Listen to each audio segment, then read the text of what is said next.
नमस्कार, मैं हूं अंकुर और आप देख रहे हैं सत्यहिंदी.com। आइए एक नजर डालते हैं अब तक की सुर्खियों पर। ज्ञानवापी मस्जिद विवाद के मामले में वाराणसी की जिला अदालत का फैसला सोमवार को आएगा। बता दें कि इस साल मई के महीने में हुई सुनवाई के दौरान सुप्रीम कोर्ट ने यह मामला वाराणसी के जिला जज को ट्रांसफर कर दिया था। अदालत ने आदेश दिया था कि इस मामले में आई तमाम अर्जियों को भी जिला जज के पास ट्रांसफर किया जाना चाहिए। बताना होगा कि वाराणसी की सिविल कोर्ट में 5 हिंदू महिलाओं ने याचिका दायर कर मस्जिद के अंदर देवी देवताओं की पूजा की इजाज़त देने की मांग की थी। ये मस्जिद काशी विश्वनाथ मंदिर के बगल में ही स्थित है। जिला जज AK विश्वेश की अदालत इस बात पर फैसला सुनाएगी कि ये मामला आगे सुने जाने योग्य है या नहीं। पूर्व कांग्रेस नेता गुलाम नबी आज़ाद ने रविवार को कहा कि वो 10 दिनों में अपनी नई पार्टी की घोषणा करेंगे। जम्मू कश्मीर के बारामूला में एक जनसभा को संबोधित करते हुए आज़ाद ने साफ कहा कि संविधान के अनुच्छेद 370 को बहाल नहीं किया जा सकता है। आज़ाद ने कहा कि अनुच्छेद 370 को बहाल नहीं किया जा सकता है, इसकी बहाली के लिए संसद में 2/3 बहुमत की ज़रूरत है। मैं पार्टियों को 370 के नाम पर लोगों का शोषण करने की इजाज़त नहीं दूंगा। मैं लोगों को 370 के नाम पर गुमराह नहीं करूंगा। ये वापस नहीं आ सकता है। उन्होंने स्थानीय पार्टियों पर निशाना साधते हुए कहा, राजनीतिक शोषण ने कश्मीर में 1 लाख लोगों की जान ली है और 5 लाख बच्चों को अनाथ किया है। मैं झूठ और शोषण पर वोट नहीं मांगूंगा। मैं वही बोलूंगा जो हासिल किया जा सकता है, भले ही इससे मुझे चुनाव में नुकसान हो। कांग्रेस नेता राहुल गांधी आज 5वें दिन 3570 किलोमीटर की भारत जोड़ो यात्रा पर हैं। आज सोमवार को राहुल गांधी ने केरल के तिरुवनंतपुरम के वेल्ल्यानी जंक्शन से भारत जोड़ो यात्रा को आगे शुरू किया। आज यात्रा को समर्थन देने के लिए हजारों की संख्या में राज्य की सड़कों पर खड़े लोगों की उत्साहजनक भीड़ देखी गई। बता दें, राहुल गांधी केरल की वायनाड सीट से सांसद भी हैं। कांग्रेस द्वारा जारी यात्रा कार्यक्रम के अनुसार यात्रा सुबह 11 बजे पट्टम में रुकेगी और शाम 5 बजे कजाकुट्टम पहुंचने के लिए फिर से शुरू होगी। यहां यात्रा दिन के लिए समाप्त हो जाएगी। तेलंगाना के मुख्यमंत्री K चंद्रशेखर राव उर्फ KCR ने ऐलान किया है कि वो एक राष्ट्रीय राजनीतिक दल का गठन करेंगे। KCR की रविवार को JDS के नेता और कर्नाटक के पूर्व मुख्यमंत्री HD कुमारस्वामी से मुलाकात हुई और इसके बाद राष्ट्रीय राजनीतिक दल को लॉन्च किए जाने की बात सामने आई। बता दें, KCR लगातार प्रधानमंत्री नरेंद्र मोदी पर हमला बोलते रहे हैं। वो कह चुके हैं कि मोदी सरकार को जाना चाहिए और एक गैर BJP सरकार को केंद्र की सत्ता में होना चाहिए। KCR एंटी BJP फ्रंट बनाने की योजना कर रहे हैं। हालांकि उनके इस फ्रंट से कांग्रेस बाहर रहेगी। KCR का कहना है कि कांग्रेस अब BJP का मजबूत विकल्प नहीं है और लोग उसके नेतृत्व से भरोसा खो चुके हैं।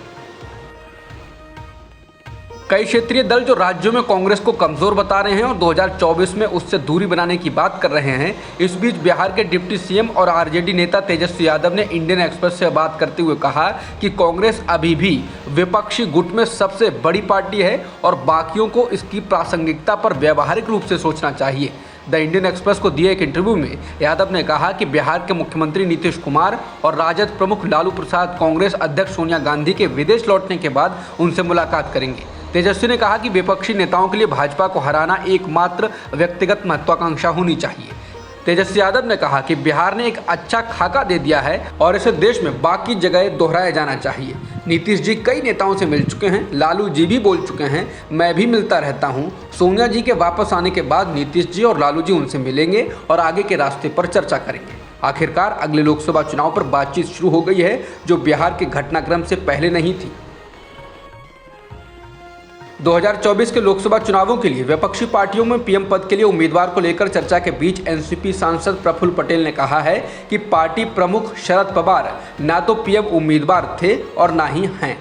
हम अपनी सीमाओं के बारे में जानते हैं। हमारी पार्टी अन्य दलों की तुलना में छोटी हो सकती है, लेकिन हमारा नेतृत्व बड़ा है। शरद पवार विपक्ष का चेहरा नहीं है, वो दौड़ में नहीं है। हालांकि पटेल ने कहा कि उनके पार्टी प्रमुख पवार विभिन्न लोगों और विचारधाराओं को एक साथ ला सकते हैं। हम विपक्ष की जिम्मेदारी निभाएंगे। हम ये नहीं कह सकते हैं कि हम विकल्प होंगे, लेकिन शरद पवार के माध्यम से एक ऐसा माहौल बनाया जा सकता है जो लोगों के बीच विश्वास पैदा कर सके।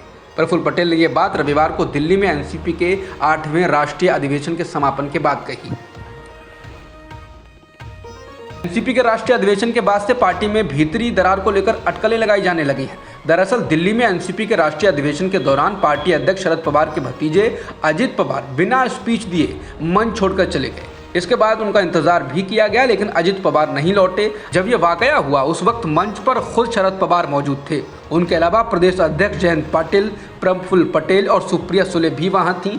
पार्टी नेता जयंत पाटिल को उनसे पहले बोलने का मौका दिए जाने के कुछ ही समय बाद अजित पवार मंच से चले गए, जिससे पार्टी में दरार की अफवाह फैल गई। हालांकि बाद में अजित पवार ने स्पष्ट किया कि उन्होंने बैठक में इसलिए नहीं बोला क्योंकि ये राष्ट्रीय स्तर की बैठक थी।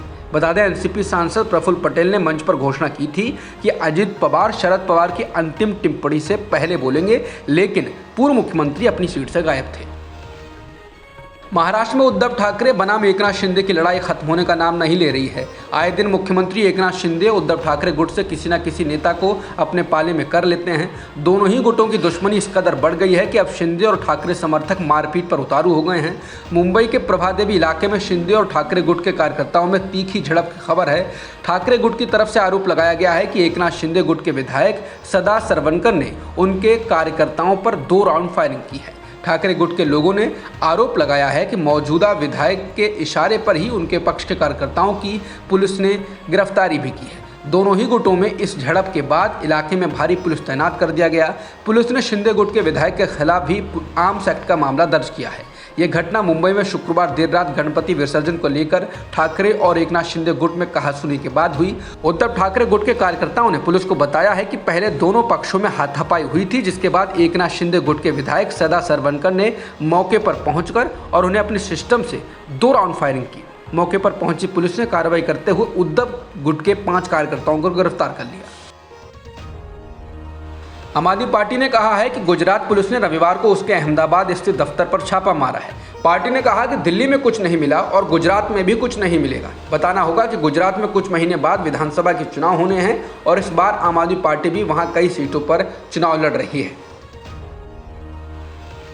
19 साल के कार्लोस अल्कराज ने यूएस ओपन टेनिस चैंपियनशिप में कैस्पर रूड को हरा दिया है और इसके साथ ही पहला ग्रैंड स्लैम भी अपने नाम कर लिया है। यही नहीं, अल्कराज 19 साल की उम्र में नंबर 1 रैंक हासिल करने वाले सबसे कम उम्र के खिलाड़ी भी बन गए।